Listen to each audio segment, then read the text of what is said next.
Bismillahirrahmanirrahim. Assalamualaikum warahmatullahi wabarakatuh. Selamat berjumpa kembali dalam mata kuliah Termodinamika Teknik Kimia 1. Pada kesempatan kali ini kita akan melanjutkan pembahasan tentang entropi dan akan fokus pada pembahasan contoh soal. Di contoh 5.5 dari buku Smith and Vanes di chapter 5 ada sebuah problem.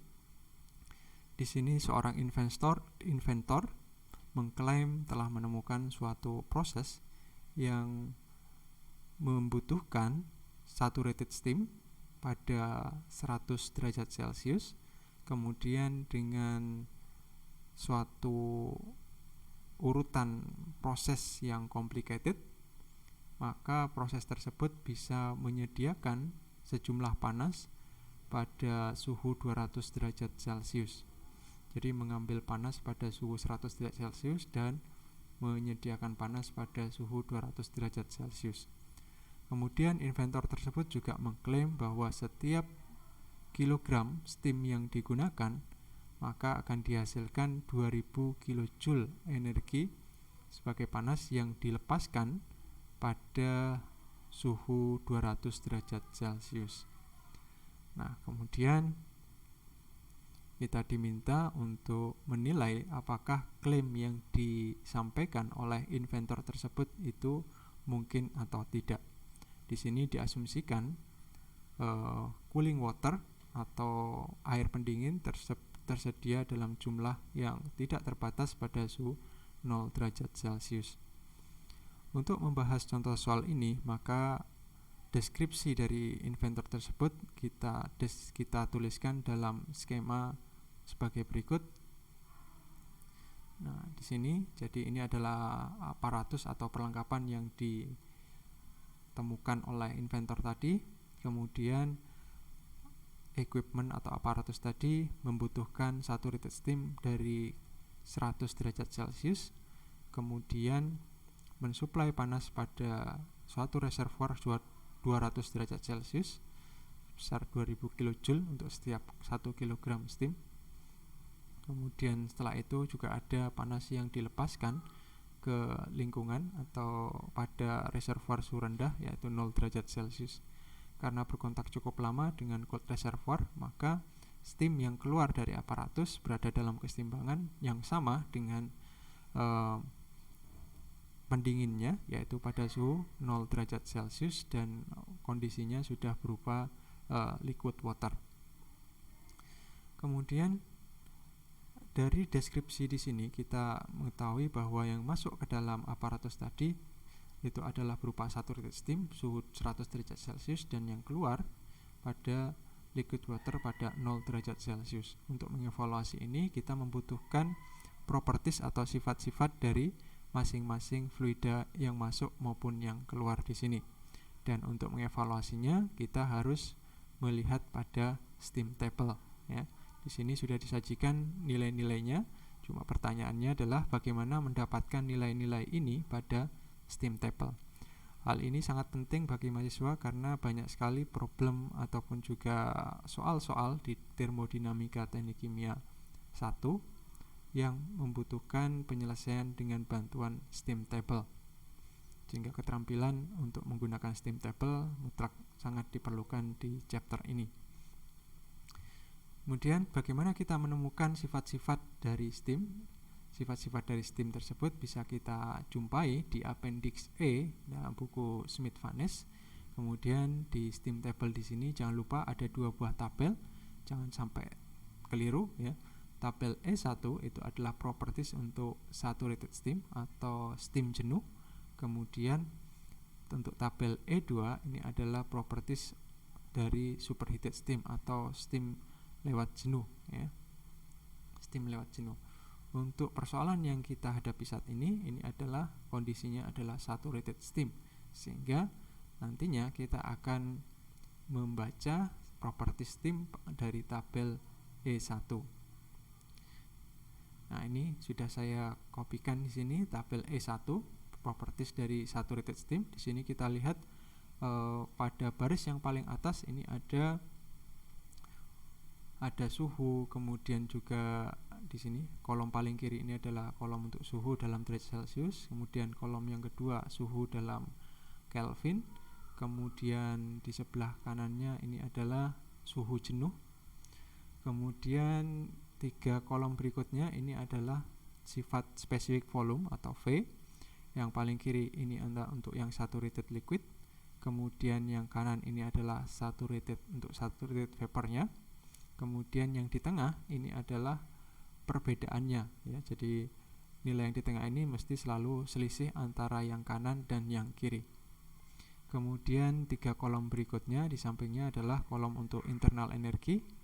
3 kolom berikutnya adalah untuk entalpi, dan 3 kolom yang terakhir itu adalah entropi.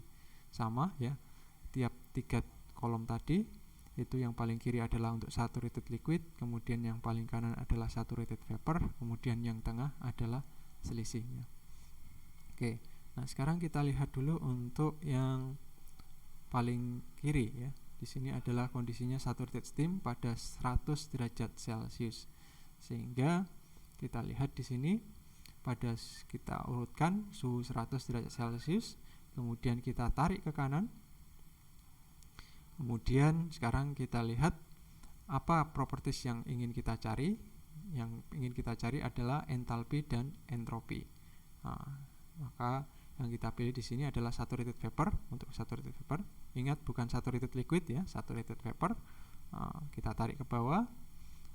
Interseksinya atau perpotongannya ini adalah menunjukkan entalpi saturated steam pada suhu 100 derajat Celcius. Dengan cara yang sama kita dapatkan juga untuk entropi, yaitu untuk saturated vapor. Kita tarik ke bawah sampai berpotongan dengan suhu 100 derajat Celcius, maka kita dapatkan di sini saturated steam pada suhu 100 derajat Celcius memiliki entropi sebesar 7,3554. Oke, ini ya kita cocokkan, nilainya sudah sama. Satuannya dalam kilojoule per kilogram untuk entalpi, dan untuk entropi kilojoule per kilogram per Kelvin. Kemudian untuk yang di sini liquid water pada 0 derajat Celcius juga sama, kita lihat dari steam table. Oke, di sini 0 derajat Celcius, kita tarik ke bawah. Kemudian kita cari di kolom entalpi dan entropi. Nah, sekarang perbedaannya adalah kita lihat untuk kolom yang saturated liquid ya, baik untuk entalpi dan untuk entropi. Nah, di sini kita dapatkan nilainya adalah minus 0,04 dan ini juga 0,00. Nah, kita lihat di sini ya, ini dibulatkan nilainya untuk entalpinya ya 0 dan S2 juga 0. Sehingga sekarang kita sudah mendapatkan properties dari steam yang masuk dan juga steam yang keluar dari alat yang diklaim oleh inventor tersebut. Berikutnya adalah kita analisis termodinamikanya. Pada alat proses yang ditemukan atau diklaim oleh inventor tadi, kita melakukan hukum termodinamika delta H sama dengan Q min Ws di sini, di mana Q-nya itu adalah minus 2000 plus Q0 ya, berdasarkan skema yang tadi. Sehingga dari sini kita dapatkan delta H ini adalah perubahan entalpi dari steamnya sama dengan minus 2000 plus Q0. Delta H di sini perubahan entalpi dari steamnya yaitu entalpi akhir yaitu 0. Ini adalah entalpi dari liquid waternya dikurangi dengan entalpi awal, entalpi dari saturated steamnya ya, sama dengan Q-nya ya, Q-nya adalah min 2000 plus Q0. Nah, dari sini akan kita dapatkan bahwa dari raja panas di sini nilai Q0-nya itu sebesar min 676 kilojoule. Jadi berdasarkan skema di sini, maka Q yang dibuang ke lingkungan atau Q0-nya sebesar 676 kilojoule. Berikutnya kita akan periksa perubahan entropi dari masing-masing komponen sistem tersebut. Yang pertama, untuk aparatusnya atau peralatannya kita tinjau dari perubahan properties dari steamnya.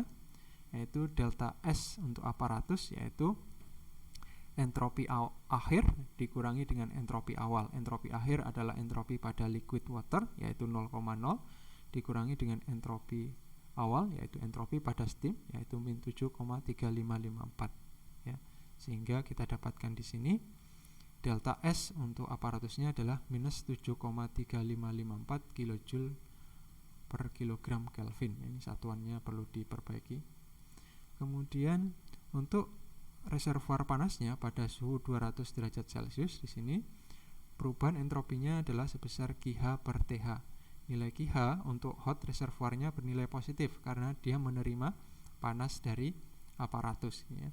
Dibagi dengan suhu mutlaknya 200 tambah 273, maka didapatkan delta S untuk hot reservoirnya adalah 4,270 kJ per kilogram Kelvin. Sedangkan untuk cold reservoirnya, untuk cooling water pada 0 derajat Celcius, di sini juga sama, persamaannya delta S sama dengan QC per TC, ya. QC-nya sama dengan Q0, ya, sebesar 676. Nilainya positif karena kita meninjaunya dari cold reservoir. Cold reservoir menerima panas dari aparatus, dari peralatan, dibagi dengan suhunya 273,15, didapatkan delta S-nya sama dengan 2,4748 kJ per kilogram Kelvin. Kemudian terakhir kita jumlahkan berapa perubahan entropi total. Di sini kita dapatkan nilainya adalah minus 7,3554 ditambah 4,2270 tambah 2,4748, nilainya totalnya adalah minus 0,6536. Jadi kita dapatkan di sini bahwa delta S total nilainya negatif, di mana kita ketahui dari hukum kedua termodinamika tadi bahwa setiap perubahan entropi yang terjadi di alam mesti nilainya akan lebih besar atau sama dengan 0. Sehingga kalau berdasarkan perhitungan kita di sini delta S totalnya kurang dari 0, maka kita berani mengklaim bahwa proses yang dikemukakan oleh inventor tadi adalah proses yang tidak mungkin. Jadi di chapter 5 di sini ada soal-soal yang terkait dengan bagaimana penilaian kita terhadap suatu proses. Apakah proses tersebut itu mungkin atau tidak? Biasanya kita akses atau kita takar dengan dua cara. Yang pertama, kita lihat atau kita analisis berapa perubahan entropi total yang terjadi. Jika perubahan entropi totalnya lebih besar atau sama dengan 0, maka proses tersebut adalah proses yang mungkin. Ini adalah cara yang pertama. Kemudian untuk cara yang kedua biasanya terkait dengan mesin kalor. Mesin kalor, apabila didapatkan suatu mesin kalor memiliki efisiensi yang lebih besar dari efisiensi mesin Carnot, maka kita juga nyatakan bahwa mesin kalor tersebut prosesnya adalah sesuatu yang tidak mungkin karena efisiensinya lebih besar dari mesin Carnot, ya. Jadi ini adalah dua cara untuk menakar atau mengakses suatu proses, khususnya proses mesin kalor, apakah prosesnya itu mungkin atau tidak. Kemudian dari contoh yang barusan kita bahas, pertanyaannya bisa kita lanjutkan. Agar proses tersebut itu masuk akal atau proses tersebut yang diklaim itu mungkin, maka berapa maksimum panas yang harus ditransfer ke reservoir di suhu 200 derajat Celcius seharusnya? Ini bisa kita cari, ya, dengan mengasumsikan kondisi-kondisi yang lain itu tetap sama.